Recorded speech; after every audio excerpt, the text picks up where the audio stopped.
There it is. Ta-da! All right. So, as I like to read the header of every post that we read directly from CIG, because these are word for word what CIG wants us to know about the document we're about to read. So, Roadmap Roundup, the February 8th, 2023. Happy Wednesday, everyone. Every 2 weeks, we accompany the roadmap update with a brief explanatory note. Yes. If you want to just go through all that in the 319 part, I'm going to run down and grab a beer I forgot, and then I'll be right back. Will do. A brief explanatory note to give you insight into the decision making that led to any changes. This is part of an effort to make our communications more transparent, more specific, and more insightful for all of you who help make Star Citizen and Squadron 42 possible. With that said, let's go ahead and dive into this week's Roadmap Roundup, the CIG community team. Notable changes for February 8th, 2023. Alpha 319. The upcoming release of 318 brings important advancements in the technology behind Star Citizen. The highlight of this update is persistent entity streaming, which represents a monumental effort from our engineering teams. We are eager to share this update with more players soon and are thrilled about the improvements it will bring. If anyone has catched any of my streams playing 318, not only does it run better than live every time I've touched it so far, it's the amount of stuff you can do in it is pretty amazing just because of the fact that PES is in. Basically, items don't despawn anymore. And just once that starts actually working in your head, like what happens to the world when stuff doesn't leave just because it was left on the ground, it's a lot. It's a lot of stuff. So there's a 318 hype icon or emote. Who's Vertigo? Of course it is. Of course it's Vertigo. That's great. Anyway, to ensure server and client stability in 318, both before and after launch, our team has decided to extend the 318 branch an extra patch cycle. This will allow us to address any issues that may arise. As a result, the next update, following through the release of Alpha 318, will come before Invictus launch week and will feature a variety of new and exciting content that we will read about below. Although this update will be designated 319, it will be built on the Alpha 318 codebase. Our production teams are currently evaluating the feasibility of integrating originally planned 319 content into the Alpha 318 branch. The items we are adding to the release view today are subject to change and additions. Nonetheless, we wanted to share our tentative goals as of now, with potentially more updates, changes, and additions coming in the roadmap updates ahead. So, the entire 3 paragraphs was a good example of what they mentioned in the forenote, which is more transparent, more specific, and more insightful to the decision-making of patches. The one thing that I think was missing out of the 319 thing was actually perfectly addressed on SCL, I think it was. Yeah, SCL, the week after this, where Jared did a whole whiteboard demonstration on how builds are made and how we can have a 319 on 318. There's a lot of quotations there. Anyway, basically, instead of validating an entire new branch, they take the features out of the stream of the entire thing and try and plug them directly into an older branch, instead of having it go all the way through all the checks and have all the checks sandwiched and put through the entire sandwich machine to make an entirely new branch. They just validate the features themselves and stick them into an older branch. So it was a really good. I highly recommend going to watch the SCL. I'm sure it's linked to several places. I forget which one it was. It was not this last week, but I think the week before. Yeah. So 2 weeks ago, SCL, very informative for those who aren't privy to literally launching technical software, which a lot of us are. I'm not. I didn't know this. Even though there's lots of salty people that are like, we knew this already. I'm a software engineer of like 30 years. Yes, you are. I'm not. Well, and a lot of people who are software engineers are like, oh, my experience is relevant. And it's like, not always. It doesn't. That's not exactly how it works. Each project is unique and different in the way they do things. There's a lot of applicability, but it isn't. It isn't always 100%. Oh, Aether Drift. This is. I didn't have any space beer because I haven't been in the grocery store and gotten any. But it's a local amber. What if they make space gin? What's up? What if they make space gin? I wouldn't be surprised. I have a space themed bourbon. Well, I don't have it here with me, but North End Trooper knows what I'm talking about. Sockeyes. My VPN decided to change my language. Yeah, to Dutch. that SCL is really informative. It was really, especially for helping people understand and set expectations about how builds go through the development process, and why things can sometimes take a while. It also, it's a good thing for 319 because it helps us understand why they made that decision, in order to make it so that way they could get a new patch with more new features and locations and stuff like that out for Invictus launch week without it just being a 318 patch, or just a .1. So they're doing that because they expect 319 to be a pretty full patch. It's sort of like 317.2 was, where it could have been its own full numbered patch, but because it was built on the 317 branch. Yeah, as Paul, I think was I on? It was on or I was in chat when he coined the phrase "the biggest small patch." Yep. Mm-hmm. Yeah. So that'll be like, I'm super interested in like what was going into 319. Oh yeah, the cityscape. Like, we're getting the cityscape. Yeah, like, that's gonna be great. Lorville cityscape. Go see that. First thing right there. I need to. Let's see, streaming.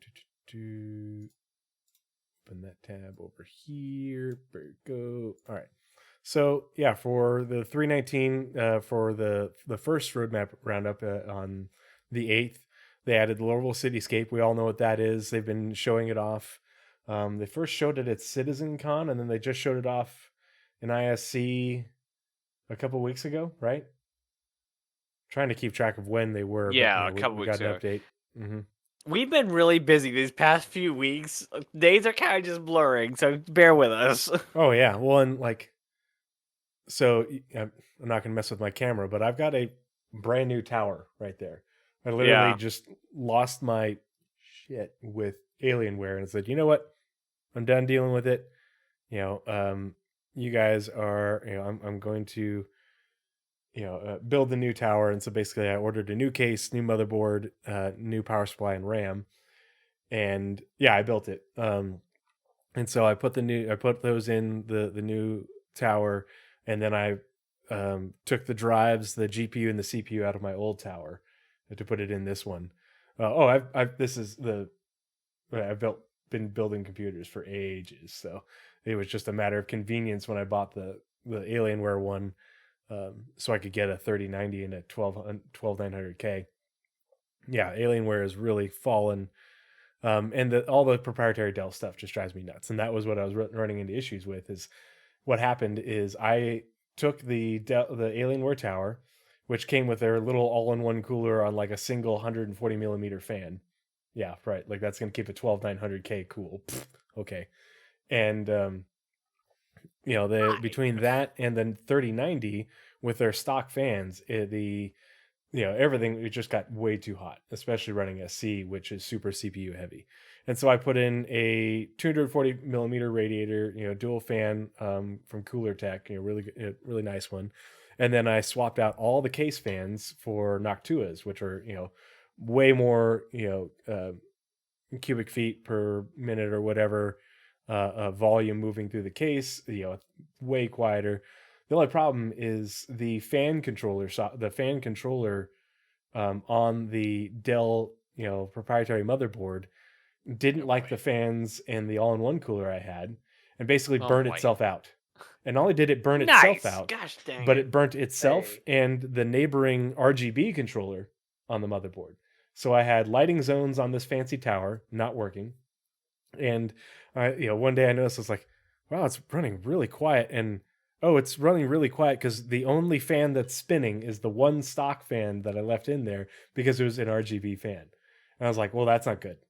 The none of the fans are spinning. Thankfully, the radiator was still moving, fluid around and keeping my CPU from cooking. But so basically, I had to go through all that, and I'm going to turn the Alienware tower into my stream PC for a dual PC setup instead of using my laptop. Nice. And so, yeah. Hopefully I can keep up with that. Yeah, well, I won a new inbox i7 12700K on eBay for like $250, and Nice. then it looks like I'm gonna win a 3070. It's used, but it's my current bid is like $330 on it. So once I get those, I will put those in the old tower with another drive that I have and get that up and running. But yeah, so we're all up and running. Everything's running cool. Nice. And it fixed all the issues I was having with the camera and the microphone, because the issue was the USB controller for their Yes, did not get a proprietary new mic. motherboard. If it sounds like I got a new mic, that means it's working. I've been messing a lot with audio the past couple weeks. Yeah, my PC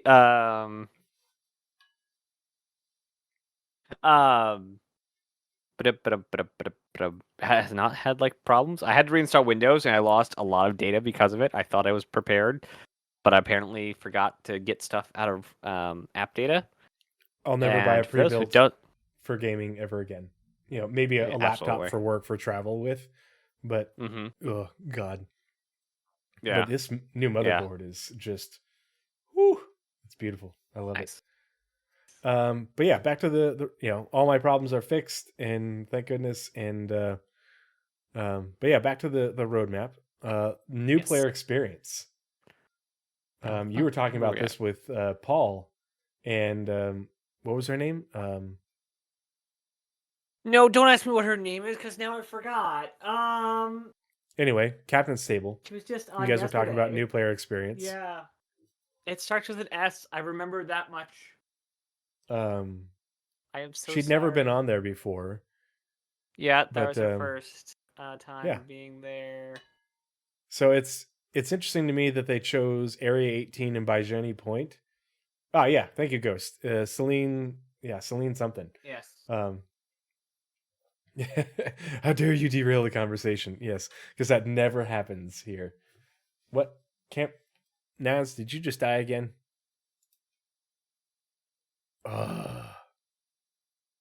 Yeah, Celine Star Dragon. Yep, that's right. All right, so while Naz is reconnecting, son of a biscuit, this is ridiculous. I will continue with the wrong tab. So yeah, the new player experience. Now. Yep, I got you.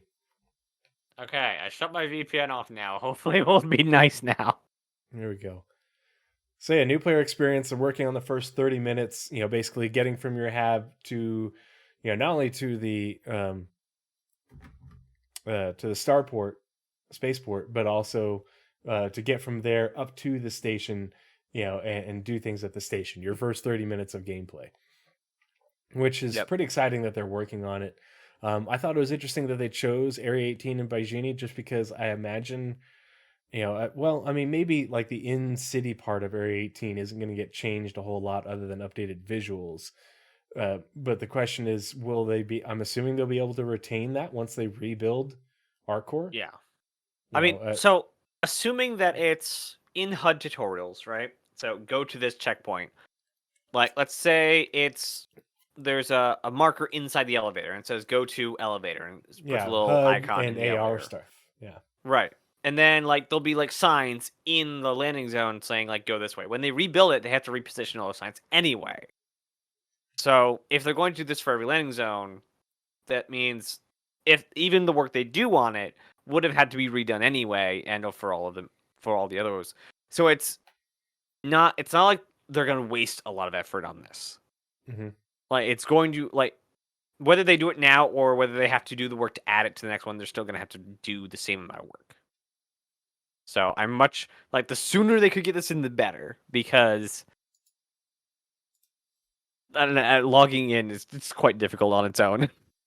Oh So yeah, yeah. No, why is like hopefully after they do the in-game player experience, they look back at their website like and make that easier.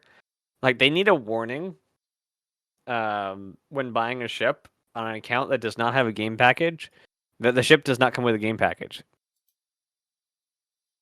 That is right now my biggest gripe with the website, is that oh it lets yeah. people without game packages buy ships without a game package, Mm-hmm. and then they can't play the game, but they just bought a ship. Yeah, and they don't know why until someone they go and lose their mind on Facebook and somebody explains it to them, and then they already have a And they have ship to wait with no 24 game hours package. before they can Uh-huh. fix it. Yep. It's terrible. Oh yeah, yeah. It's a really not smooth. It is dumb. It's Yeah. super dumb. Like that's just not. It's not like they're trying to scam people, but they didn't think of it, and Yeah. so it's just another If you hurdle. go to the store, it doesn't tell you, because people think, oh, okay, I'll just go to the store and I'll buy a ship and I'll get started. It doesn't, Yeah. it doesn't navigate you where, you create an So- account and then you have to buy, it should, you create account and then tell you, okay, account created in order to play next window, in order to play Star Citizen, you have to have a game package. These are if the you ships go that to come the with a game package. Yeah, if you log in, or if you are at the site for the first time, it shows you the 3 different tiles: the Star Citizen, Squadron, and RSI. And you click on Star Citizen, it does take you to a page, which will eventually tell you Aurora or Avenger. But you can easily, and that's at the bottom of the page, hit the next page. That now it says Aurora or Mustang, and there's a pledge store button where you can go see the rest of them, which are packages. But if you log in and go to the pledge store, still without an account, it shows you ships with only the like nowhere does it say what a game package is. Nowhere. Nowhere does it warn you if you go just, oh, I want a different ship, what different ships come with. Yeah. No, the problem is the Reliant is unlovable. I've tried so many times. I love Misk. I love everything they do, except for naming the Expanse. The Reliant cannot get a break. It was designed into the ground, and you're derailing the conversation again. Stop it. What were we doing? Roadmap New player Roundup. experience. New play experience. But Virginia. yeah, Blaze Yes. Red, I agree. If you don't have a game package, you shouldn't be able to see anything but a game package. Yeah, that makes sense. That makes sense to me. Or without, you have to go through a waiver thing. Because maybe you are You know what they should buying do? a ship as a gift or something. You know what they should do? They should detach the game package and ships, right? So you can add a game Yes. package for $45 to your cart and say, hey, you can get any of these ships for free when you get to the cart with your game package. Yep. But also, you could spend extra and get X ship, or this ship. Yeah.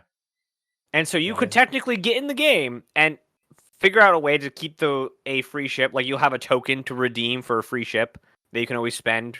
Like you can get a no ship package basically and get a token for a ship, for a starter ship, for the $45 mark, which is I think just the Mustang and the Aurora. I don't know. I'm not gonna look up the entire store. That fix all the problems. Yeah. Make them buy a thing, like to buy the game, you buy a starter package. Nothing about a ship yet. And then in the card it says, pick a ship.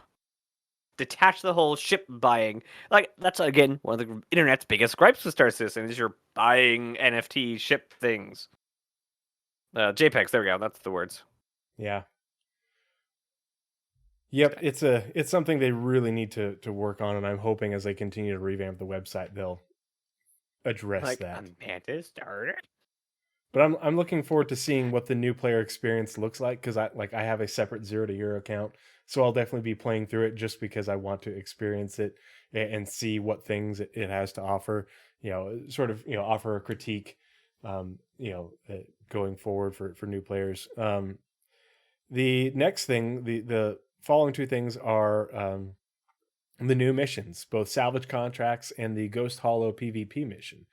And the salvage contracts sound great to me, just because it's allowing players to have buy-in, but there's also going to be various ways to buy them that isn't just like a single lawful person that you buy salvage contracts from. There's going to be ones for they're going to be different. The way they've explained it is you can have lawful ones where you're going and you own you have the rights, other ones where you're going and you might have to compete or fight for them. It's those will be really interesting and to see how that works out. It'll be interesting to see as well, how this is how salvage has been with the Lagrange points and stuff in 3.18 PTU, in order to get us to test it and beat the shit out of the salvage system. And then how do they pivot and make it how they want it to be going forward, like in 3.19, 3.20, what have you. Because obviously you're not going to have just, crap tons of, derelicts sitting at Lagrange points, as far as the eye can see, and not having, it's going to be a little bit more of an, issue finding salvage, hence the salvage contracts. So that'll be cool. And then the Ghost Hollow PvP mission is really interesting because it's PvP mission. Well, it's PvPVE or PvEVP, because but they didn't say that. Nowhere does it say that. Nowhere in the actual AI text. navmesh.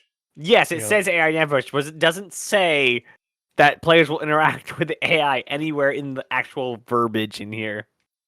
Making use of the Comray as well as the AI navmesh. There's going to be AI there. The question is how are you how are they going to balance the missions so that if you're an unlawful player and whatever, if it's Ninetales or whoever are there.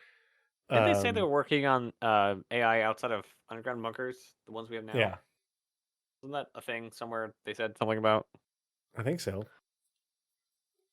They showed in the latest ISC about salvage in the asteroid belt. You saw the interface where they're procedurally spawning them. Very cool. Yeah, it's similar to the way that they spawn asteroids, and it's essentially a resource.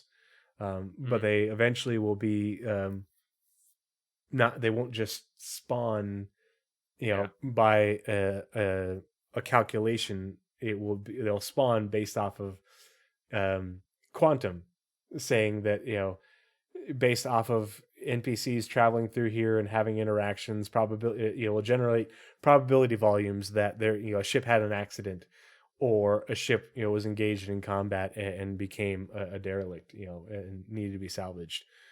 So that's it's going to be dynamic. Or it won't just be pirates. So yeah. I imagine a lot more wrecks around Yella than around New Babbage. Yeah. And there's other places like they talked about if you watched I think it was the most recent Lore Equals gameplay from one of it's a gas giant, and I think it was in Oberon. I might be getting my episodes mixed up, but they basically talked about how the storms in the upper atmosphere of this gas giant were very dangerous, and even though it was a location that would be it's a tempting location to refuel at due to its proximity to the other inner planets, because of these storms, they damage and destroy lots of ships, and so you find lots of derelicts in the upper atmosphere of that gas giant, as well as ones that drift towards its Lagrange points. And so they're basically telling you straight up, you will find derelicts around, in the upper atmosphere of this gas giant. Maybe you'll want to drag them further out in order to salvage SRV them. Fishing. SRV fishing. Oh my gosh, Fishing Citizen. There's your fishing mechanic, guys. We found it. Yeah. And then but as well as the Lagrange points around that gas giant. We know the Lagrange points are, so it's like, okay, they're basically telling you that salvage will be a thing because of this environmental issue, not just due to pirates and such. So it's cool to think about. But yeah, cool missions, really interesting to. Yeah, look, I got Pisces. And how do you cast your tractor beam? How does that? It'll be. It pivots. Yeah. You go to I, see. mm-hmm.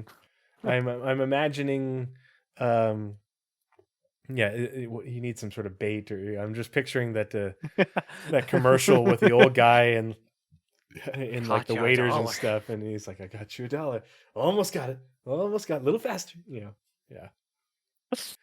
But that's it for the February 8th roadmap roundup. For the February 22nd, Nazeris, why don't you do your thing, and we'll dive into this one. All right. So again, you want to just read the header again? Sure. Mm-hmm. Okay. Happy Wednesday, everyone. Every 2 weeks, we accompany the roadmap update with a brief explanatory note to give you the insight into the decision making that led to any changes. This is part of an effort to make our communications more transparent, more specific, and more insightful for all of you who help make Star Citizen and Squadron 42 possible. With that said, let's go ahead and dive into this week's roadmap roundup. So this is the week of February 22nd, 2023. And there's only one thing added to the release view. The Scorpius, I don't care. I mean, Arteris. Antares. Sure, whatever it is. Antares. It's sure. It's a variant of the Scorpius. Sure. And nobody wanted, and no one's going to use. Oh, I'm sure people are going to use it. It's just totally not my thing. But another EMP ship. Okay, we have a lot of EMP ships. I'm hoping that nobody uses because I'm hoping that this is that along with 319 releasing. I'm hoping that part of 319 will include work on the EMP. But before, like what work are you thinking? Oh, I don't know. I don't use the EMP. I just know that a lot of people are like, yeah, it's not really a super viable thing. The problem right now. is Quanta. The whole problem is Quanta. That we don't have trade lanes, so there's not enough traffic. So you're sitting there sometimes for hours. Oh, you're talking about the quantum jammer, not the EMP. Yeah. Well, EMP is very similar. You need to get in such a close range. Like, EMP and quantum jamming, which apparently this thing has both. Quantum jammer, but not interdictor. So it can't pull you out of quantum. But if you have been pulled out of quantum, or this thing ambushes you, it can prevent you from getting into quantum. EMP is 1.1 kilometers. Jammer is 20 kilometers. Yeah, so if you stay within 20 kilometers, I don't know when the last time you had a dogfight was, but they did not stay within 1 kilometer. The second they see you charging, and they can see you charging, yeah, they're gone. Like, they'll just stand back and missile. Like, but what if it's not a dogfight? And that I think this is one of those things where they're releasing the ship, and they'd love to release Master the Mode ship has into the chat. Not yet. It hasn't. Yeah. Further down. It's one of those things where the ship eventually will be viable. And CIG. Yeah, the Scorpius is pretty speedy. I know that. I think it has poor acceleration though. They've changed things so much. I don't even bother keeping up with it just because it's not even worth it for me. Because it's just little data points that you basically just have to relook up each time there's a new patch. But it's one of those things. They have a vision for the ship. They have a vision for those tools, and they may not be perfectly viable, but eventually they will be, and we don't know when they're going to work on those things, but eventually they will. And it's just that, Master modes, funnily enough, are only scheduled for work between January and September last year. January 2022 to September 2022.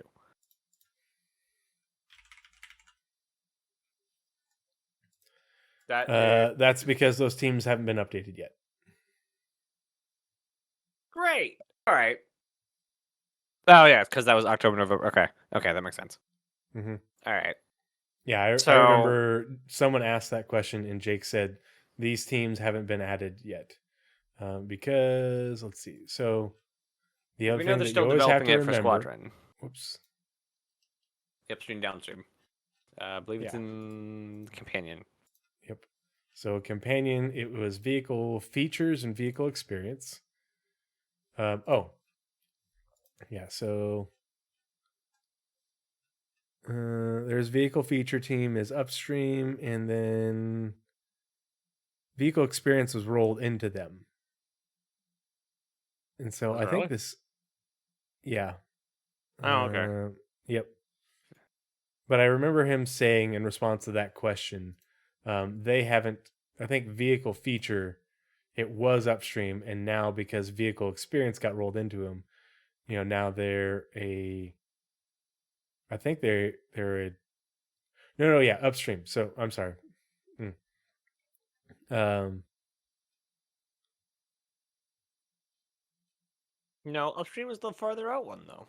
yeah, I just remember, yeah, But I either way, remember we don't Jake have the saying, stuff for that. yeah, Either it way. isn't planned all the way out yet. So that sprint may continue, because they talked about how they're continue to work and test on it. Um, so we'll just have to keep an eye on it. All right. Interesting things. Interesting. Why is that? Why is that? They Just added the salvage contracts to the progress tracker. Wait, does that just do So that? Did it really? salvage out of the website. contracts.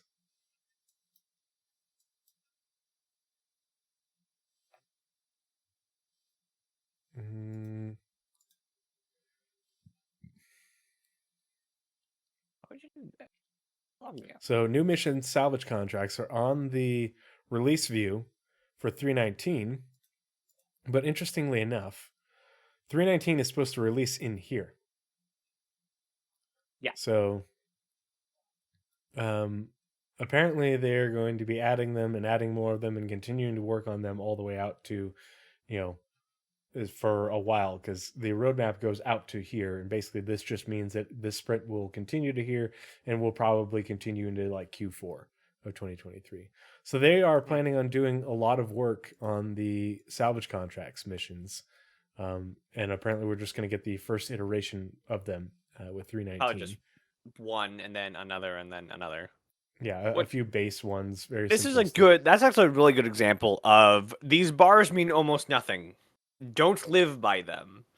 Yeah. Like we are like I think my opinion here.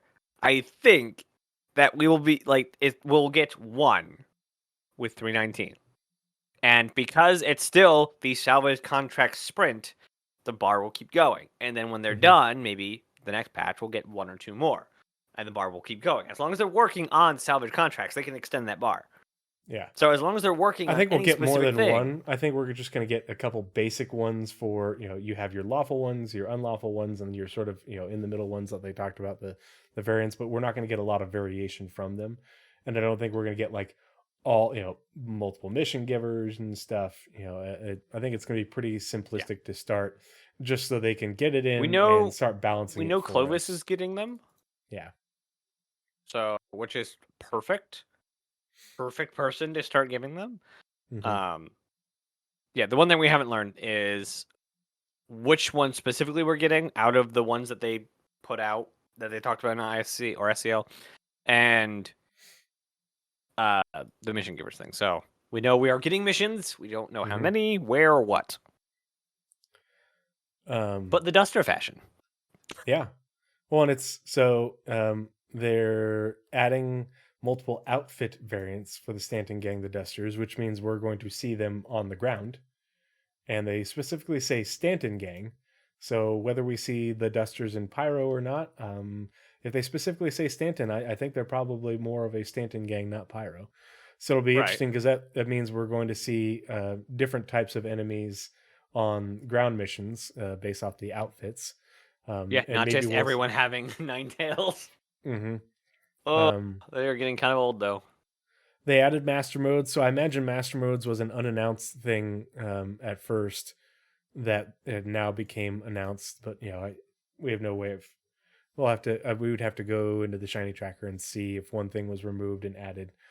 It'll be interesting to see where that sprint or that deliverable develops on the progress tracker, as far as master modes, as far as how long it gets extended, if any other teams get added, that sort of thing. But Yeah, because this is when they got rolled into when vehicle experience got rolled in. The vehicle feature was in this quarter, and so they should be getting more of their schedule later. And then persistent habs. This is really interesting. I wasn't expecting this to get added. So persistent. So persistent habs and persistent hangers. One team, USPU, USPU. So persistent hangers, continuing to being worked on. We know that persistent hangers are they part of persistent hangers is the freight elevators, which are being worked on, and so we know that they're working on getting those in along as part of the ongoing work on the cargo factor. But it's interesting that they're now that PES is in, the USPU team is going back to work on persistent habs as well. And so we'll pull up that on the ShinyTracker and see, because everybody looks at these, and this is one of those common mistakes with the progress tracker. Everybody's like, oh my God, they've been working on that for 99 weeks. Yeah. If they work on it from here to here and then stop and then pick it up again right here, the progress tracker makes it a solid bar. The progress tracker does not show breaks in work on a deliverable from the same team, or a sprint on a deliverable. And Jake has mentioned that he doesn't like this, and it's on the list of things they want to add. They also want to add like a way to make sure that once the bar is done and released, like once the feature is released, they can also move it somewhere that there's not 400 things to keep in the same list. Yeah. Or that they know that persistent habs requires, let's say, building interiors or something. Did you catch up on that conversation that Jake and Paul and I were having? I don't know. I think I tagged you, but I think you might have been asleep at some point. But yeah, it was it was good review, but it was also Jake explaining that there's a lot of things that the progress tracker doesn't do well that he really wants it to do, and he's waiting on resources from the team that works on the website to help him build in these extra features and functionality into it. And in the meantime, you just have to understand these things, and unfortunately, there isn't a comprehensive set of information that explains all this, except for the podcast segment that we did. And actually, for a reason. I have that on the docket to upload. But one of the things on his wish list was to be able to show breaks in work, so that way you don't have to go to the ShinyTracker to show that the team stopped at this point and then picked it back up. Am I the only one seeing 2 mice? 2 mice? I don't know if that's from Discord or that's going onto the stream. Hold on, where's the stream? See 2 mice. Oh. Have you tried a cat? Nope, it's just me. Okay. I see 2 mice. But yeah, there's a lot of functionality that he really wants in the progress tracker that will make it so that way a lot of these things, a lot of these bits of confusion that are common that lead people to think that the progress tracker isn't useful information, aren't a problem anymore. It's just he needs dev resources in the in terms of the devs that work on the website, and they've just we all know that they're basically rebuilding the website in their new scheme, I guess you'd say, to be more functional, be more visually appealing. Yeah, I want that header bar. But yeah, persistent habs will that's persistent big. Hangers and habs, super big, super exciting. You'll be able to customize your hab in your hanger. You'll be able to bring things back and store them in there. You'll be able to be a loot goblin instead of just putting things in your inventories. They'll be physicalized. So we don't know when this feature is coming. Obviously, this sprint goes all the way out to Q3. But it only goes out to August. I cannot imagine it. So who knows? Before building interiors. Can't imagine it's before building interiors. Well, because they mentioned habs. They mentioned player habs during the building interior talk. Oh yeah, well, and you'll be able to have real estate there. But I mean, if you are able to customize your hab, so maybe say this is where the sprint ends and this is where it releases with 3.20, 3.20, just hypothetical. And say it releases in the tier 1 version of it, where your starting hab in your starting city, you are able to customize that space. And eventually you'll be able to own more real estate and customize that space. But that's when that feature comes online, when building interiors come online, and they add the owning real estate function to that, then you'd be able to customize that. But I don't think they would hold it back. I think they would let us play around with it and test it in that tier 1 version before building interiors. That scenario, yeah, I would completely agree. I just think that they're being built in parallel. So once building interiors is done, player house will be done, and basically synergy. Like in your scenario, yes, I do believe that if it was done, they just magical elevator to your hab, absolutely. But the fact that we just got a complete digest of building interiors, and then Precision Habs pops back up, it's like maybe they're planning something. Yeah, I think building interiors are going to take a little while, but when they do come out, they will be fully functional. They're building them with all the tools. They're building with all the functionality. It isn't going to be a piecemeal. I don't think it's going to be one of those piecemeal things. Speaking like we've been getting, like they're 6 to 12 months behind UGFs, and we're getting on SCL or ISC. We're getting on ISC this week. Yeah, a white box run through of the new UGFs. Which is good because if they are rolling along with white box as far as getting the layout done, once the layout is done, they are able to say, okay, here is the way we want it laid out. Here is the types of rooms and areas we want in there. They are labeled, and then they can plug it into things like the procedural location tool. Did they say gray box? Hold on. They did not say I'm pretty sure it's white box. Don't even do that to me. But the going from white box to gray box with the tools that they have built for doing this, and then final art is a very quick thing because they have so much of the assets already built. It's a matter of, okay, drag and drop, drag and drop, drag and drop, drag and drop, do all that. Or it's, okay, here are the types of rooms that we want in this layout. And then procedural location tool go renders underground facility.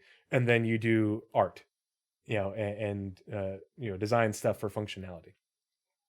Yeah. Not gray box yet. But the fact that we saw pre-white box back at CitizenCon, and we're getting a run through white box now. Imagine how many rooms are in the original, our first docket of rooms. This will not be like our first UGF outing, where it's you got 3 variants and whatever. This is going to be much, much bigger than just 3 rooms. And we'll have I wouldn't be shocked if every room they talked about at CitizenCon would be in this tier 0 release. I would not be shocked. So I'm super excited to see what happens Thursday. And remember, the reason we're talking about underground facilities is because building interiors is about 6 to 12 months behind them, somewhere between there. And persistent hangar or persistent habs was talked about during the talk about building interiors. So we're 6 to 12 months out to having full skyscrapers full of building interior. Well, and the building interiors thing totally plays into what we're going to be talking about after we get done with the roadmap stuff. Inadvertently, because part of the quote from Tony Z directly applies to building interiors. And not just building, it's not just building interiors, but when I say building, I mean not only building interiors, but it also applies to how stations and asteroid facilities, underground facilities are all built. But he specifically talks about building interiors. And Nazeris and I were putting together this presentation, and then within as we were working on it, we got that ISC about the building interiors, and I was like, holy shit. It's just one more dots piece. Collide. Yeah. Dots are colliding as Nazeris and I are moving the string from one, thing to another, like crazy people, But yeah. Yes. I forget. Where's that GIF even from? I don't even remember. It's Always Sunny in Philadelphia. Always Sunny in Philadelphia. That is our constant state of being. Yeah, let's look at the Delta report, and if we need to, we can look at the deliverables report as well. But usually we just look at the Delta report, and we'll Are we look at going to the deliverable first reports for one, specific or are we ones. just doing the last one? Just Are we this doing one, both weeks or just one? 222. There wasn't Okay. a report for 28, so Right, because the um, roadmap wasn't updated, right? yep.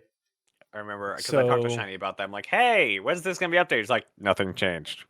mhm. It's like, what do you mean nothing changed? They just said they... And I went back to the quote, and it's like, Jake said nothing changed, never mind. So unannounced vehicle was removed. RSI on Scorpio Centaurus was added, but audio vehicle content VFX and audio VFX and okay, so they added the vehicle content to it.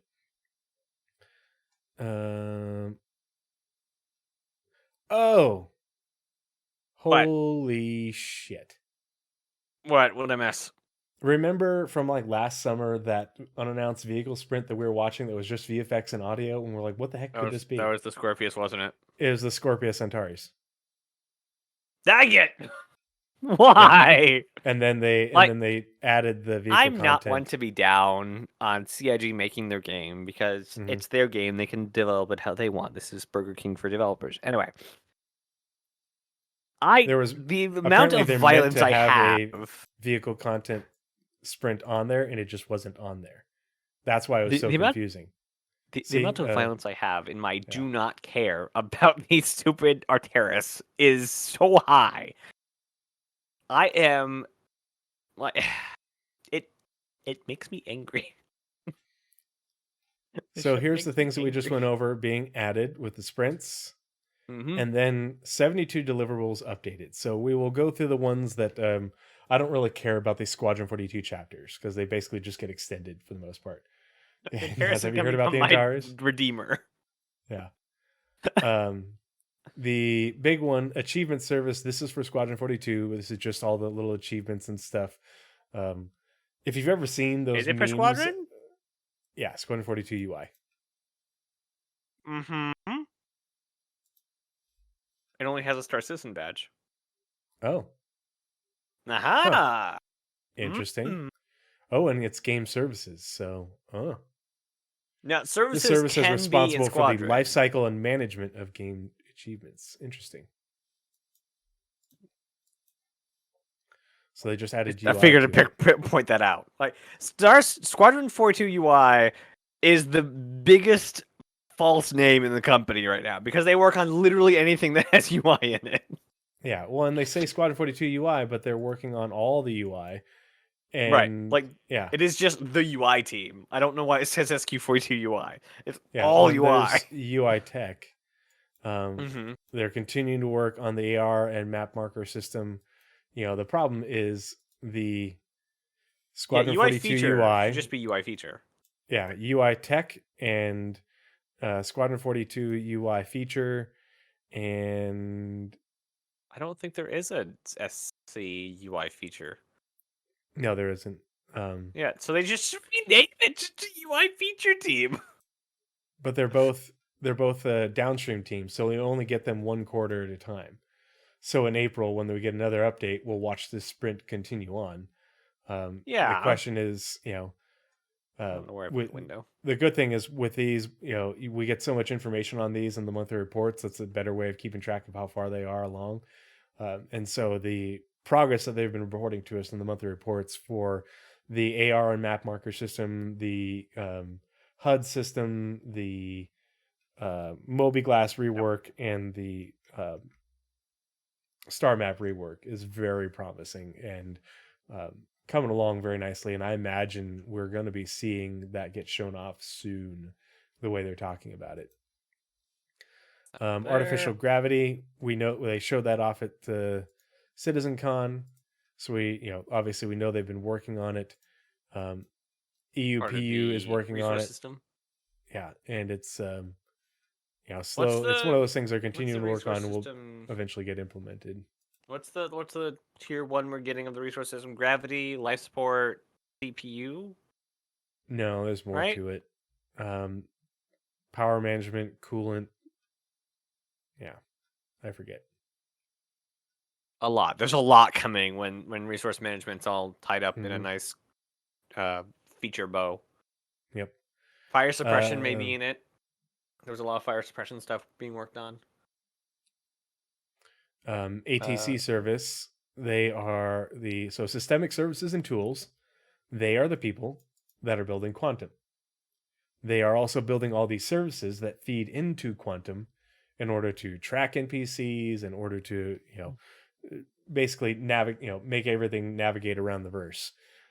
So they're continuing to work on the ATC service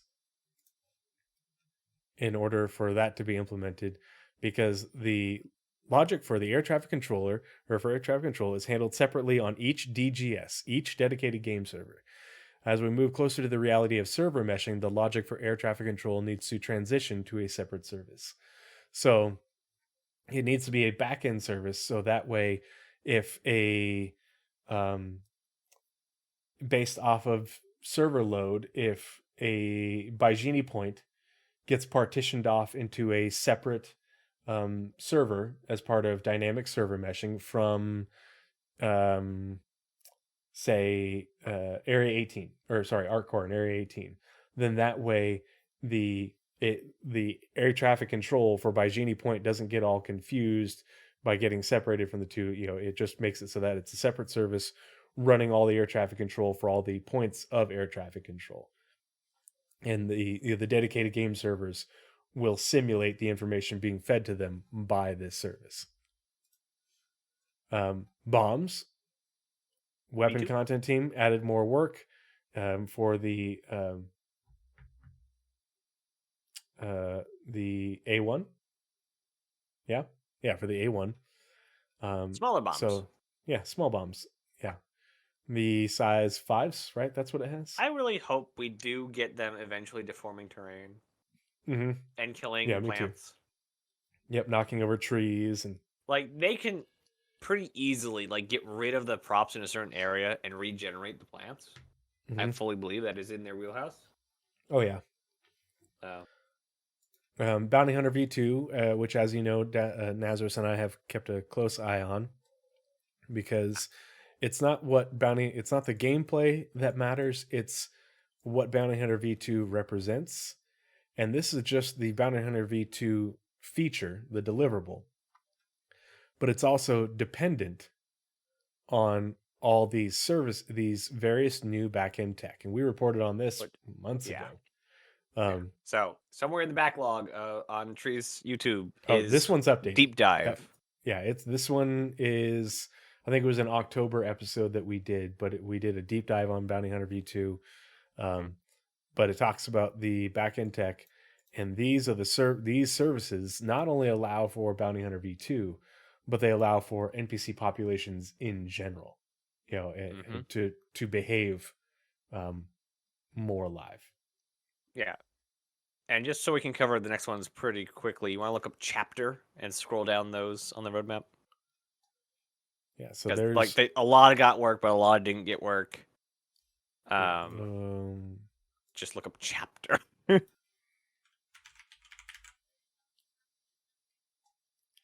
So basically, anything past the line got extended. Anything that didn't get past the line has not been extended. That's the quick view of it. Though I did make a theory a couple weeks ago, or a week ago or so, it was on one of my last streams, that these chapters are not chapters, but missions. These are not like several mission chapters. These are each chapter. The 26 chapters are missions. Because if you remember, missions in Squadron aren't exactly start-endpoint missions. They're very loose framework of a lot of things you're going to be doing. Not loading. Even though, because the roadmap bugs out a lot, especially when you search stuff.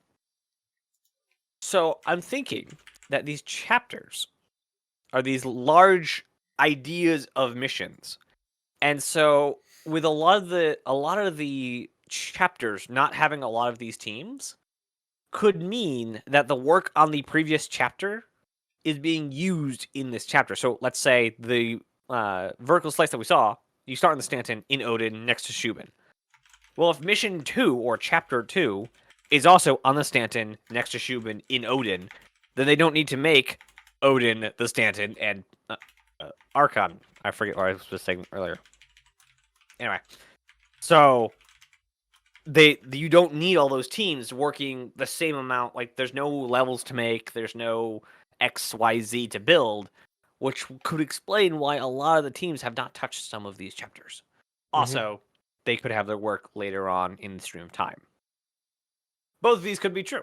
I was saying there's a lot of what seems to be a lot further along chapters that have a lot less teams in them. And it seems very cyclical. 15, less than 15. Like 15, 8, 4, 15, 8, 4. Like, if you look through how many teams are on the road on the different progress tracker bits, it's very cyclical. Like, chapter 1, 15 teams. Chapter 2, 6 teams. Chapter 3, 2 teams. Chapter 4, 9 teams. Chapter 5, 11 teams. Chapter 6, 6 teams. They're like, the more you have in the same area, the less you need teams. And then you jump back up when you're in a new location. And then you work back down in the next couple missions. This is all tinfoil hats, so take this with a grain of salt as big as the moon. But this is my hypothesis. Thank you and welcome for coming to my TED Talk. So that's all the chapters for Squadron 42 getting updated. Some didn't, some did not. Character creator, we know they've been working on that, and hopefully it'll be hair wed. Cowards. Yeah. Well, and hopefully, God, it needs to be a lot more intuitive than the one they have now, because the tech is cool, but the user interface and all they need to how do easy the is functionality give us the standard sliders, right? Use your tech, sure, love the tech, but give us like positional sliders and things.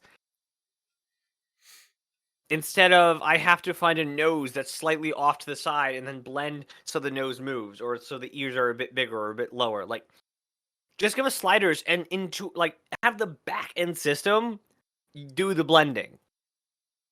Just give me, so I don't have to find the 50 different heads that I need to move the nose or whatever it is, like to make the nostrils bigger or the bridge of the nose change.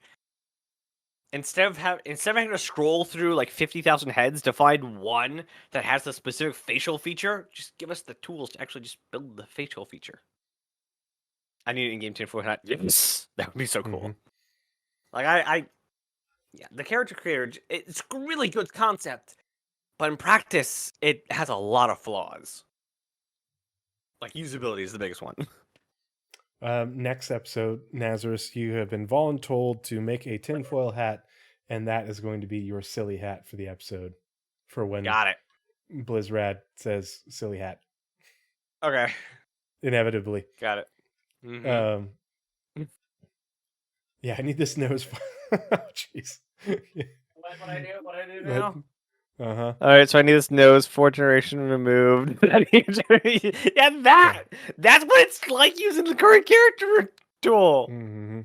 If we could just have like lower ear, like, could be great. It'd be great. Like, I know they're trying to make sure that you don't get like Skyrim and Fallout level stupidity of faces.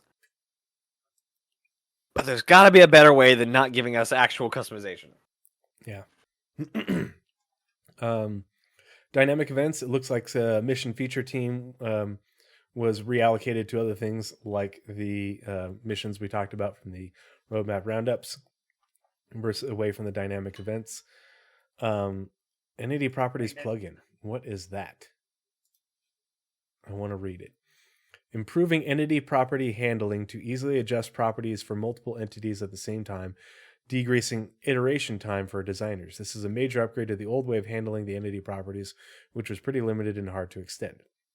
Okay, so that way it makes it a lot easier for them to update entities within a family.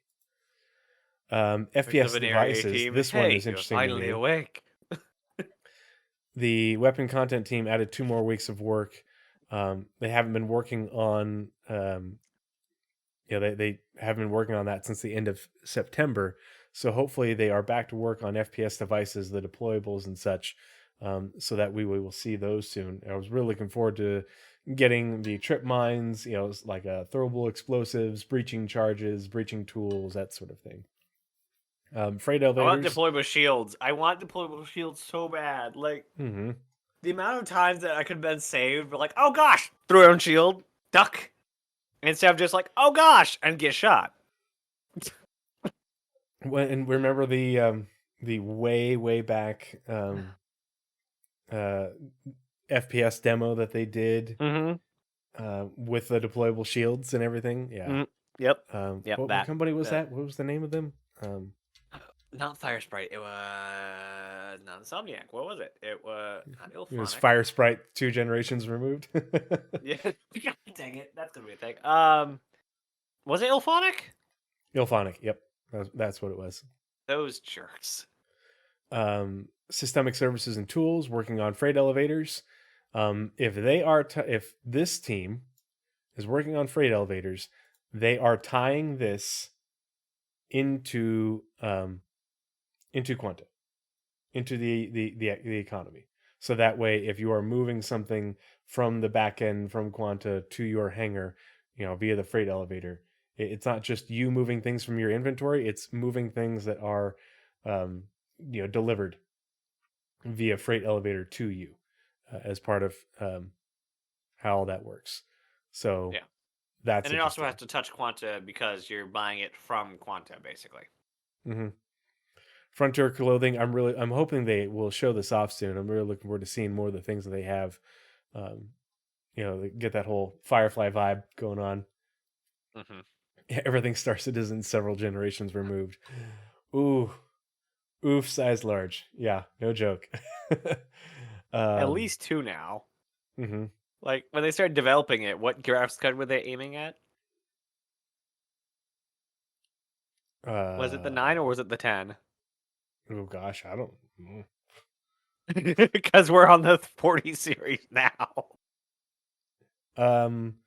Okay, when I first started playing Star Citizen, I had dual 780 GTXs in SLI. So, yeah. Gen 12 renderer, hooray. Greycat industrial salvage tool. So this was very interesting to me, except for they didn't add Greycat industrial tractor beam in there as well. So, in 2012. So they haven't worked on this. In 2012, they haven't worked on the 690 was released. Yeah. I built a desktop for the first time in a long time to play Star Citizen when they released the hangar module, and that's why I had dual 780s in order to run the hangar module at a decent FPS back then. So, but they're getting back to work on the handheld salvage tool, the two-handed one, which is cool. Weapon content team, they're only adding a few days of work, but just so they did work on it. Yeah, but it looks like the tech is already there. They're just updating the art and animations in order to bring it out. Hopefully, it will be coming out soon. But apparently they did just work on it a little bit as far as updating it. So hopefully we'll see more work on it soon. Because I want to use that. I want to play around with it. And I also, I really want the two-handed tractor beam. Like, that's what I want. Enough of this little handheld, pistol one. And also, nerf the pistol one. Yeah, please. Yeah, nerf the pistol one into the ground once the big one comes out, for sure. It's too powerful for something that's small. Yeah, it should be only able to carry light, like hydrogen 1 SCUs. That's it. Yeah. None of this weapons lead and stuff. But if you have like a body with armor and gear that probably weighs I think that should be like the 25 kilos or something, then you should need the bigger one, I think. I think that's probably going to happen. Anything you can equip to a body should be like the upper limit. Like the heaviest body should be the upper limit of the small one. Anything above that should be the big one, because if you take away the ability to move bodies with the small one, that's can be really annoying for loot goblins. And I think it's unnecessarily annoying to take that away from them. Us, literally. Ghost, I don't know if you've watched it. I did a big segment on tractor beams way back when.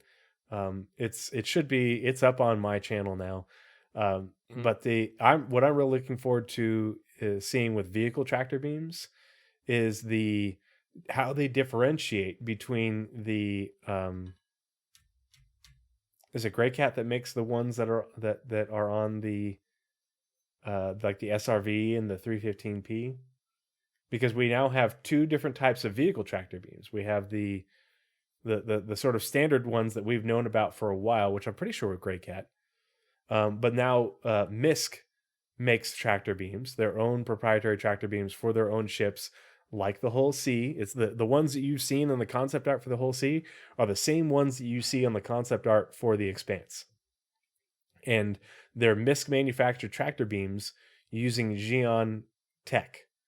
So I want to see how in game the two types of tractor beams function differently, or like what the different advantages, disadvantages are, because I think that's going to be really interesting to see how that plays out.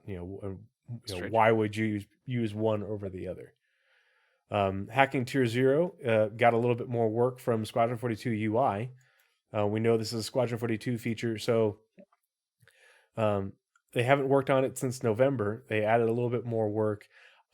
This is the feature that I think is the reason that the Legionnaire was taken off the roadmap. When the Legionnaire was removed from the roadmap, they said it was due to a Squadron 42 like prerequisite or deliverable or something like that. For some reason, they were working on this for Squadron 42. It wasn't done yet or whatever, so they weren't going to work on the Legionnaire until that was done. And I'm pretty positive that was hacking. And it looks like they're getting back into working on hacking after not having worked on it for a few months. So hopefully they're getting pretty close. Design and art, we'll see.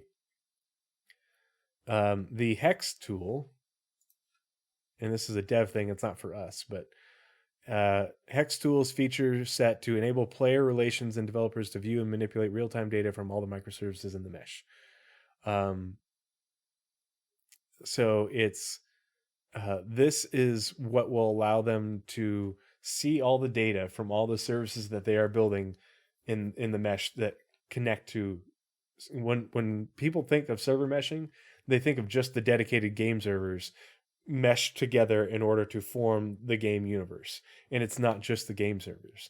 The mesh is the game servers and the PES system, with the entity graph and the replication layer and Quanta and all the different other backend services that all tie into these things. ATC, it's a giant Atlas, web. There's a ton of them.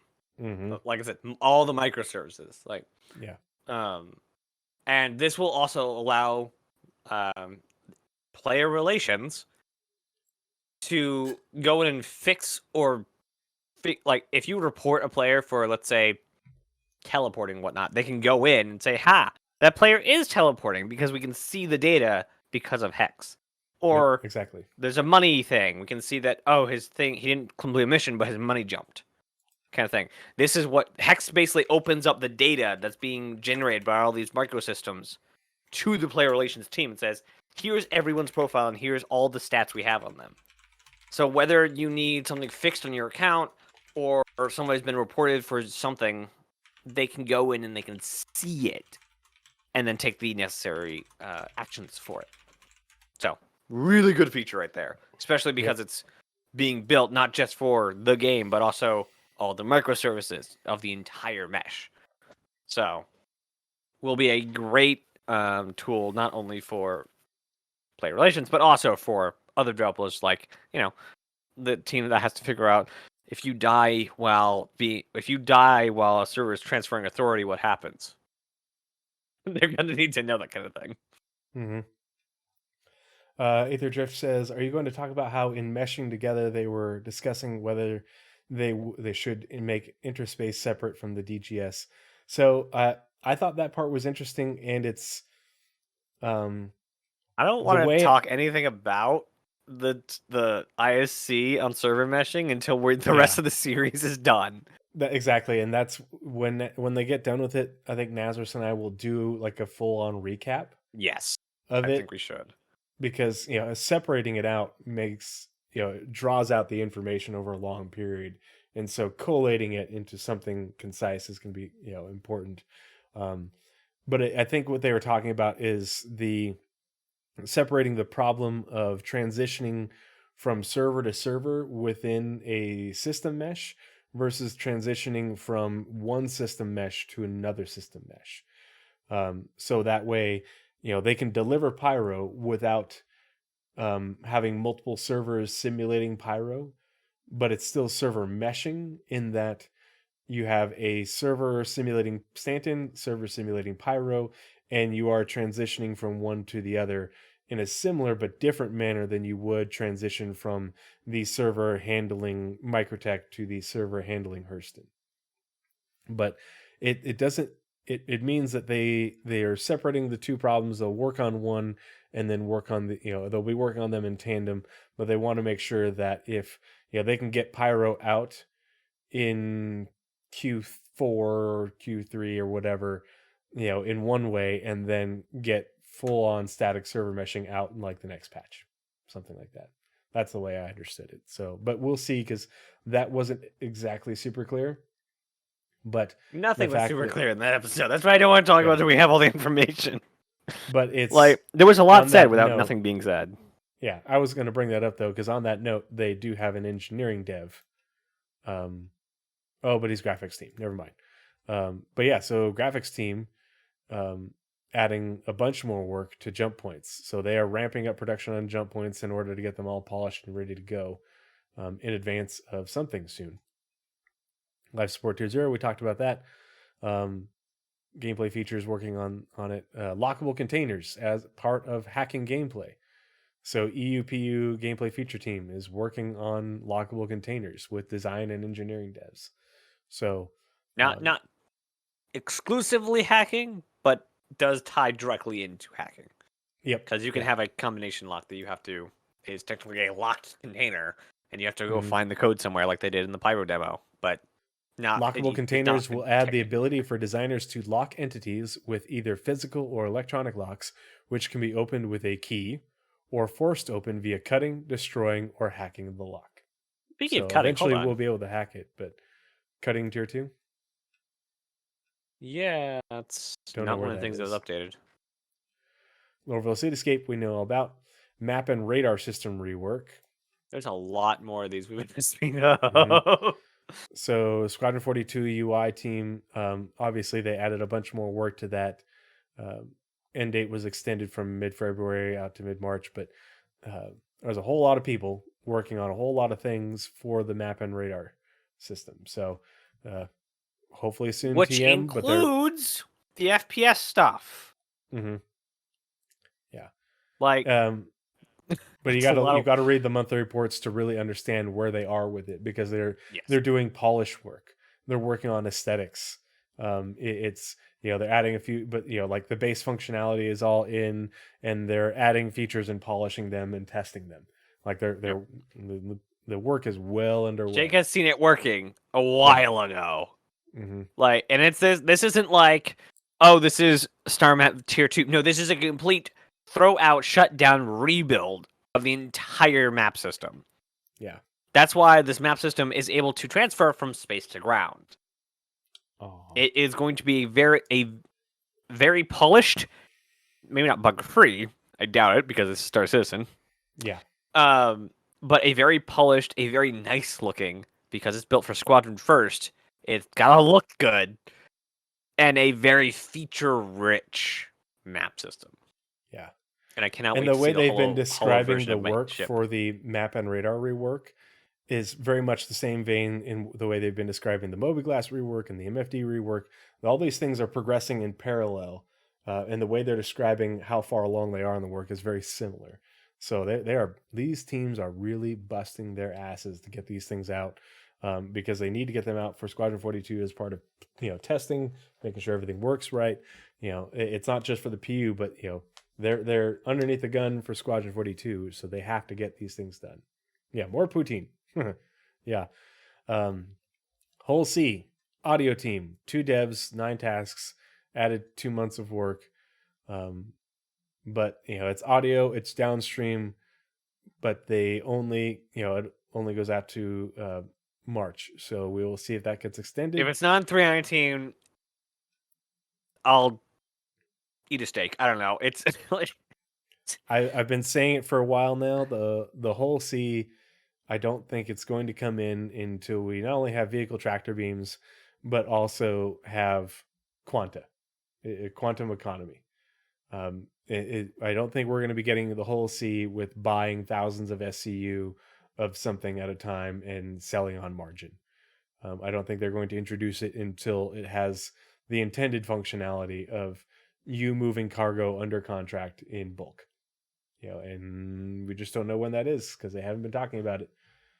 Yeah. So they have talked about this. So it's like, I get everybody wants their whole C, but I don't think we're going to get the whole C with the way that the economy works right now and the limited functionality. I'd be happy with it not taking any cargo at the moment. I just want to buy the whole C. Well, yeah. Just get, like, we've been hearing about it for literal years. It's been done for years. Yeah. Just let me fly it. I hate the idea. This is the problem. This is the problem with their transparency, but we don't want to release ships without gameplay. Then don't stinking tell us about it if you're not going to release it. But then you don't. Then you're not transparent. It's a double-edged. You can't have both. You either have cake or you get to eat it. You can't have both. Mm-hmm. You cannot have both. Either you tell us about the ships that are done and you give us the ships, or you do the thing that you've done with literally every other ship and don't tell us about it until you put it in the game, which is why we have unknown ships on the roadmap. Yep. NPC scheduler service. This is a very important service for Bounty Hunter V2. Yes, that work goes all the way out. So they stopped working on it in at the end of August. And they just added more work to it. This team. More engineering devs because they got engineering devs back because PES is now in the main dev branch, blah, blah, blah. Cool. But it doesn't mean that, this is when the sprint finishes. It doesn't mean that is when the work is finished, but it also doesn't mean that the deliverable itself can't be released before then. So we don't know. But this is one of those things where, Bounty Hunter V2 soon. This is needed for Bounty Hunter V2 and the NPC scheduler is what tells AI to transition from, subsumption to virtual to quanta, and vice versa, however all that works. And has them, when they're not physicalized, running their schedule and acting like, real people, but ethereal in the back end, and reporting things. It also dictates what archetypes of NPC you'll see in a given area: pirates, security, haulers, people going to work, people leisuring, landing zone in a station, what traffic you see. NPC schedule is what composition it is. Yep. We also skipped a little past Mobiglass rework.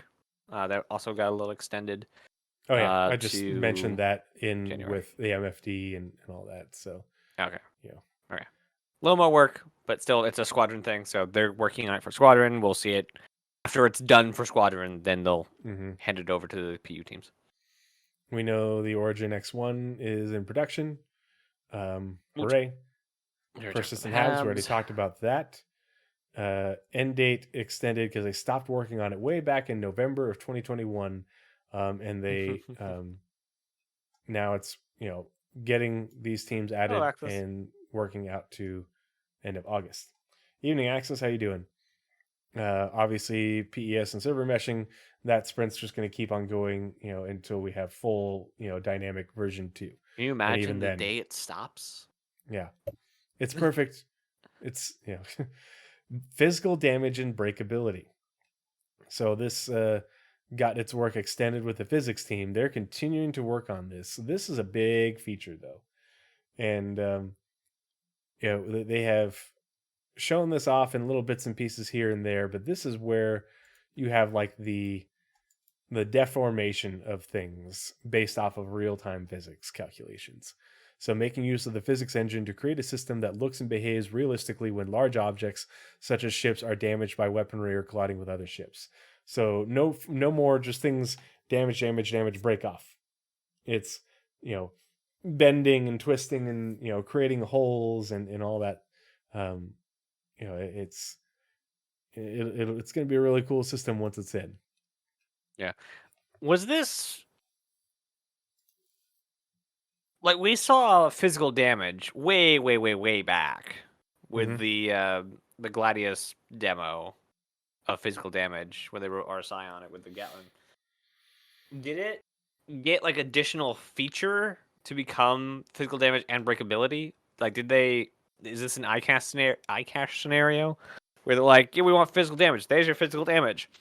Oh, But what about breakability? Like, because before it looked, they were talking about like just shots on the ship do X looking damage, and but post this being called breakability, where they started talking about ships colliding and, like you said, deformation. I think this is like a tier 2. The Okay. initial version was the Gladius thing from way back when, and they talked about how old that was when they're talking about salvage. And this is the going from Planet Tech tier 2 to Planet Tech tier 4 or version 4.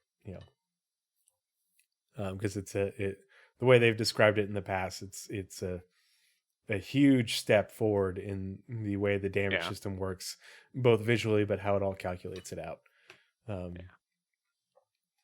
Now, is it Ropes. is it BeamMG level of bendability? I don't know. We'll find out.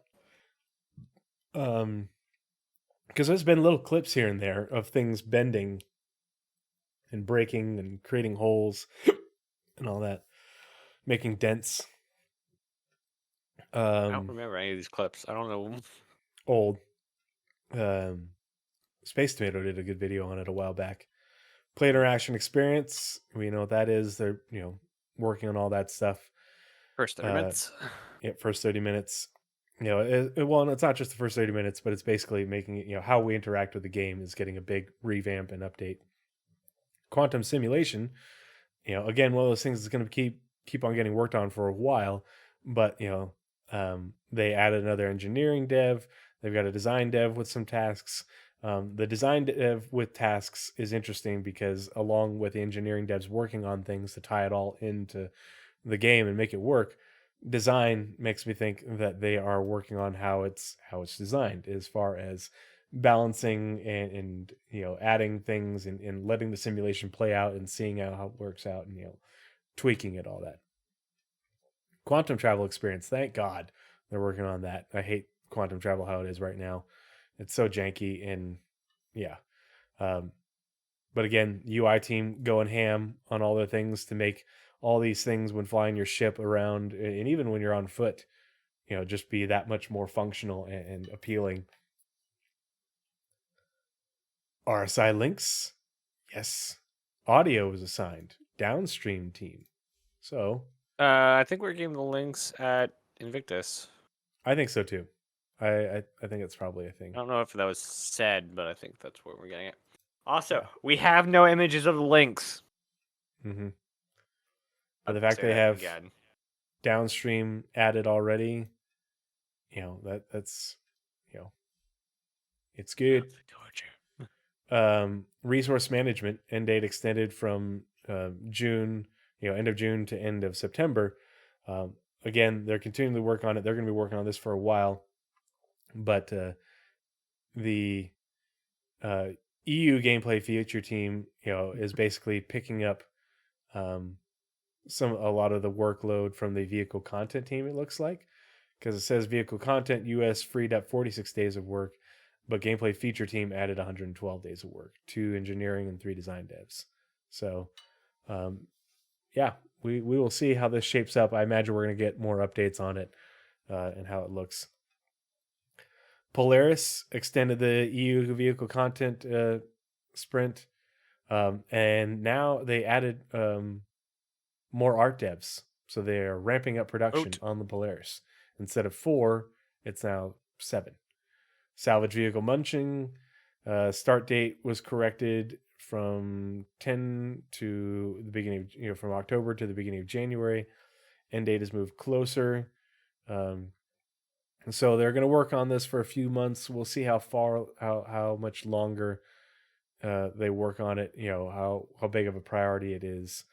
I wonder if vehicle munching has talents in damage and breakability. I would not be surprised at all. Right. I think like so, they too. seem like one would have the other. So I imagine we can't have vehicle munch, just like we couldn't have salvage before cutting. PES. You can't pull the whole vehicle into the muncher. You have to cut it up. Right. So I imagine like those two will be coming in together, much like Salvage 2.0 and PES needed to be happen together. Mm-hmm. Yeah. And there's only one engineering dev working on it. So so the engineering works over on the vehicle, the breakability side. Yeah. Security Network V1 end date has been extended from end of June to end of September. Again, this is one of those microservices that this feeds into Bounty Hunter V2. Mission feature team is doing work on it, so that's a good thing. So hopefully this is something that they'll be getting out the door, this year as part of Bounty Hunter V2. Squadron 42 vehicle support. This is just an all-encompassing sprint for gold standard stuff. Spit and polish on all the gold, on all the Squadron 42 ships. Whether they are, they have a Vandal fleet sprint, but basically everything that's in Squadron 42 in order to get them ready to go. And this is a huge priority, as you can see, audio, downstream, but all these teams getting the ships up and ready to go in order to be ready for Squadron 42's eventual release. So they added also another art dev to vehicle content with it. They added 2 more audio. They're adding more resources. Yeah. Like as John Cruz said, this is a big priority. This is part of the reason that they're not working on the BMM to get Squadron 42 and out. This is not just like, oh, we need the X ship gold standard. This is also like, hey, this artist or this narrative member says we need this ship to look more like this, or have this paint, or this light needs to be changed to this way. It flickers the wrong way. Any work they need to do on any vehicle, it just gets thrown into vehicle support. So literally, it could be a million different things that they're doing at any given time. Yep. Several million. There's a lot of ships and a lot of bits of ships. So, like, any vehicle task ever needed for Squadron just randomly falls into this category. Star Words improvements and test runner improvements. Tools team. Test runner provides a standard setup for configuration files. Blah, blah, blah. Okay, boring. Don't care. Not interested. Hey, QA is great. Don't trash QA. Yeah. It's not, well, QA not trashing QA. Saviors. It's just, it's gibberish that I don't understand. Unannounced vehicles continuing to get work. This one extended. So let's see. Which is the one? Is it 1, 2, 3, this 4, 5. One? We only have 4. We only have 4 unannounced things on the roadmap right now. Yeah. It's like the smallest that number has ever been. Mm-hmm. No, it wasn't this one. Maybe they're just going to stop putting up unannounced stuffs? Let's see. No Blizzard. No BMM for you. No BMM for anyone. No one gets BMM ever again. It's canceled. Your tears. I fuel my whole seat with the tears of BMM owners. Where's the right one? There's only 4. Which one do you look for? This one. This is the one with the really long vehicle concept sprint. And this was 2 concept artists from beginning of February 2022. Did annual cap ship? Yes. Literally, I'm pretty convinced. Literally 13 or 15 months of vehicle concept art. So essentially concept art and then white box. While vehicle that is one of 2 things, or one of 3 things. We'll go one of 3 things, right? 4. Okay, fine. 4. 4 is my last answer. One of 4 things. Anvil capital ship, bigger Liberator, something closer to the Jupiter. So like the Hercules, or not Hercules, but the C3 kind of thing, or work on the Polaris. But we know the Polaris, so it wouldn't be unannounced. Yep. Polaris, Pegasus. But yeah, it's that wouldn't be unannounced either. Oh, Pegasus. Sorry, I thought you said Perseus. Pegasus. Like, Yep. but the Pegasus is announced, so Yeah. so And I it feel wouldn't like that would be technically under. that. I think Squadron 42 vehicle support also covers the unannounced Squadron 42 ships, like the unannounced capital ships that were in that leaked clip that I went over, lore equals gameplay episode. But yeah, so this one had that super long concept phase, lots of concept art. So it's either something very new or very large. And then, but now it's going into production and has 3 artists and a designer and tech content getting to work on it over the next few months. This sprint will also, I'm sure get elongated as they continue to work on it, but I'm pretty sure it's pretty big. Vehicle tractor beams, Pegasus, yay. Yeah. The Pegasus won't be on the roadmap till the earliest we get the announcement for the work starting on Squadron 42 Episode 2. They've already said that it is a Squadron 42 Episode 2 thing, not an Episode 1. It is a squadron ship, though it's technically smaller than the Bengal, so players maybe CG, please. Please. Let's see. Hold on. I'm Gonna have to find start a an new word, image Cult of the really Pegasus. quick. Yeah, but yeah, I really, really hope that the Pegasus is a player ship. Like, it's a dedicated carrier. It's just a big flying room, basically.